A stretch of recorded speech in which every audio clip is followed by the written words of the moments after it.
It's your boy Luke here for another PGA DFS video, here for our core picks at the Bermuda Championship.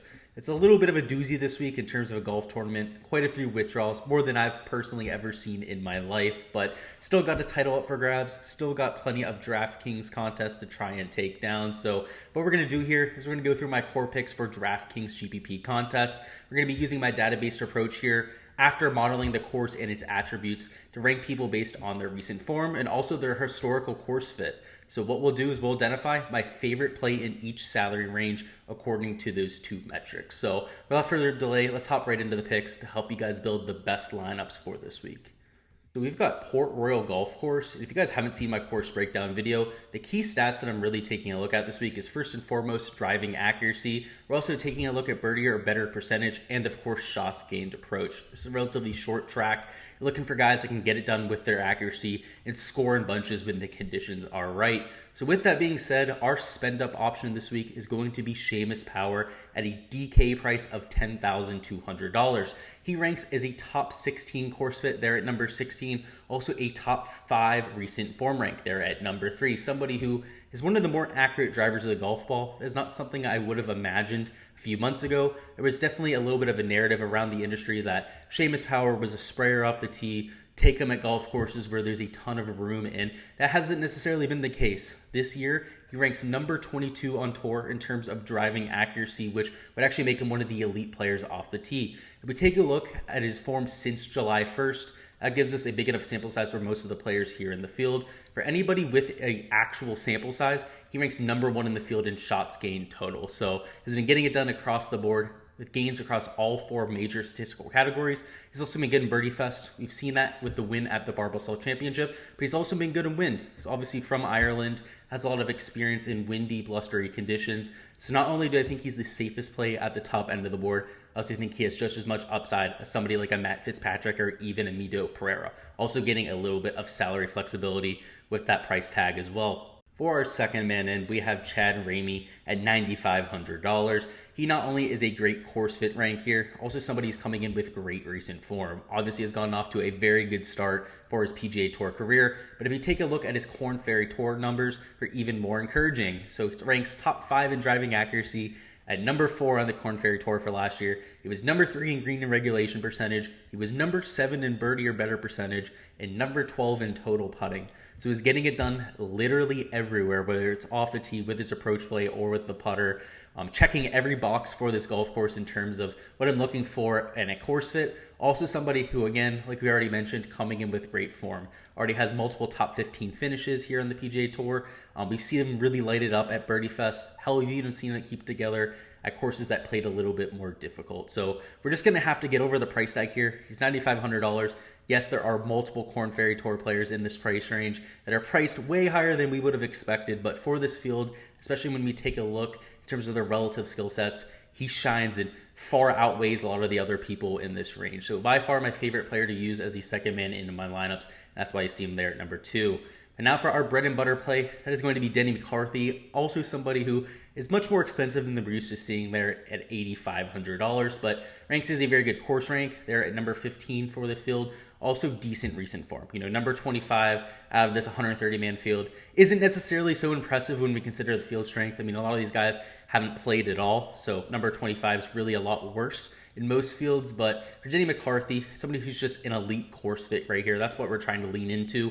In terms of his shots gained on Bermuda grass, he is number 1 in the field at 0.95 shots gained per round on Bermuda grass. He's also really good off the tee in terms of his accuracy. Not one of the longer players on tour. Averages right around 300 yards, just a little bit less than the tour average. But number 30 on tour in driving accuracy. In terms of shots gained putting, like we already said, number 1 in the field for shots gained on Bermuda. And again, the recent form hasn't been as horrible as it looks. He's made some cuts. He hasn't really posted anything of note, but Denny McCarthy, somebody, if he brings any semblance of an iron game, could absolutely pop here at the Bermuda Championship. Real quickly before we hop into the value pick here, just want to mention the Patreon page where you can get access to all of my modeling, all of my projections. If you don't want to just take a look at my favorite 6 plays, if you want to know about all of my value plays or all of the stud options, what I think about them, go ahead and check out the link in the description. It's just $1 for the month, and you get my projections for every player in this week's field and for every tournament going forward. And just $1 for the month, so 25 cents for this week. No better deal in the industry. But with that being said, our value pick of the week is going to be David Lipsky at $8,000. He's not ranking as anybody who's popping off the board in terms of recent form or his course fit rank. He's number 34 in both categories. But if you take a look at his Korn Ferry Tour stats, if we just consider the type of player that Lipsky is, he definitely seems like somebody who should pop at this golf course. So he was number 24 on the Korn Ferry Tour in driving accuracy at just over 67% of fairways, which on the PGA Tour actually would have been a much higher rank. He would have been top 15 in that category. In terms of his birdie or better percentage, he ranks as the 28th ranked player on the Korn Ferry Tour, number 19 in scoring average, and he was number 3 in par 4 scoring, which I believe is extremely important here. We're going to have an extra par 4 on this golf course, also one less par 5, and overall, a lot of the par 5 here look like par 4s. They're short. You're dealing with a lot more dog legs, a lot more angles into these greens than you are distance. David Lipsky, if there's one thing that he fails at, it's his driving distance. He's not one of the longer players on tour. Averages right around 293 yards per drive, actually making him one of the shortest players in this field. But this course is only 6,800 yards. That's not going to hurt David Lipsky. In fact, he's going to be able to club down for one of the few times that he will all year. So just like somebody that we're going to talk about next, Brian Stuard, or even Chase Seiffert, our flyer pick for this week, all of them lack distance, but that shouldn't be an issue here. There's probably 4 to 5 golf courses where you're going to feel confident playing these kind of guys. And David Lipsky's looked good to this point. Hell, he finished in the top 5 at the Bermuda Championship. Looked really good a few weeks ago, posted a 7-under round. Kind of fell off after that, but has at least shown the high-end volatility. So for me, David Lipsky, a relatively good course fit. Again, not coming in with crazy form, not coming in with a crazy good course fit, but he's at least ranking far above his value position there. For our diamond in the rough, we have Brian Stuard. Again, I mentioned we were going to him. He's $7,100, a little bit better in terms of his modeling. He comes in as the 27th ranked golfer in terms of course fit. He's a top 20 recent form rank. But if we take a look at the skill set, even more so with his advanced metrics, this is where you start to get really excited. He's number 5 on the PGA Tour, not just this field, in driving accuracy. His best surface by far in terms of his shots gained putting is on Bermuda grass, where he gains 0.28 shots gained putting per round. That is a full 0.15 shots gained putting better per round than on other surfaces. In terms of his iron play, he's always a good approach player, always going to be gaining right around 0.3 shots gained approach per round. Consistent with that. He's especially good with his wedges. Here at a 6,800 yard course, you're going to be hitting a ton of wedges. Hell, even in the par 3s, you're hitting wedges. So Brian Stuard going to be able to lean into that part of his game. And again, just like with David Lipsky, there's probably only 4 to 5 courses where we want to play Stuard, and this is going to be one of them. Another one would be the RBC Heritage. We have Harbor Town, Pebble Beach, maybe even Torrey Pines, because they are some of the shorter golf courses on the tour. So for here, at $7,100, this is a good price tag for this field. There's a lot of guys in this range that you want no part of this week, but I will definitely have quite a bit of exposure to Brian Stuard. And now for our flyer pick, there's going to be Chase Seiffert at $6,600. And again, the modeling isn't going crazy on this guy, but at $6,600, a lot of the other people in this range are in the 100 to 110 range in terms of their modeling. So as the 29th ranked golfer in this field in terms of a course fit, as the 38th ranked golfer in terms of recent form, again, you could do a whole lot worse here. He's not accurate off the tee. In fact, he's one of the worst off the tee accuracy players on the entire tour. Also not somebody who's relatively long, but at the very least, he's going to have the lack of distance mitigated here with the 6,800 yard setup. If he can keep it in play, he's got a very, very good game from fairway to green. He's somebody who gains over 0.8 strokes per round with his approach play. In fact, he's an elite approach player, especially with his wedges.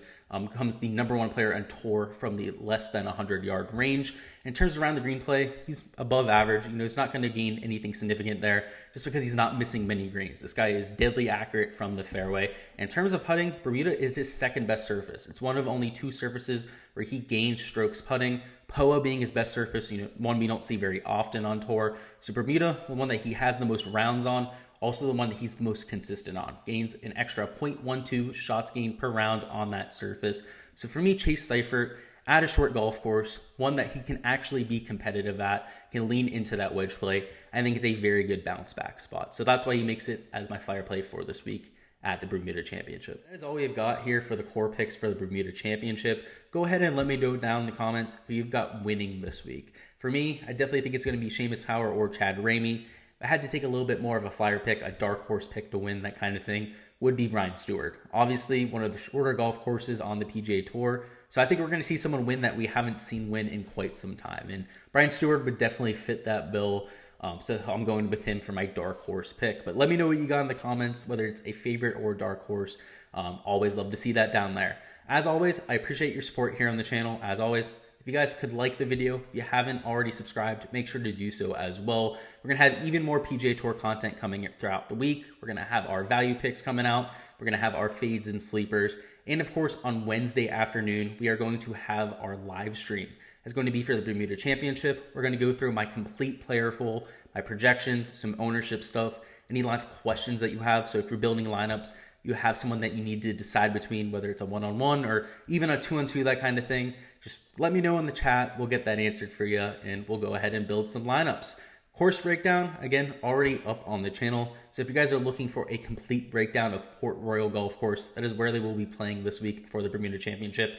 Make sure to check that out. A link will be in the description for that. I talk about my key stats. I go into a complete breakdown of the setup, types of grasses, everything you're going to need to know for it. So if you're a stat nerd or just somebody who's extremely curious about where they'll be playing this week, go ahead and check that out. And again, more content to come. So until next time, good luck with all of your lineups for this week if this is the last time I talk to you, and peace.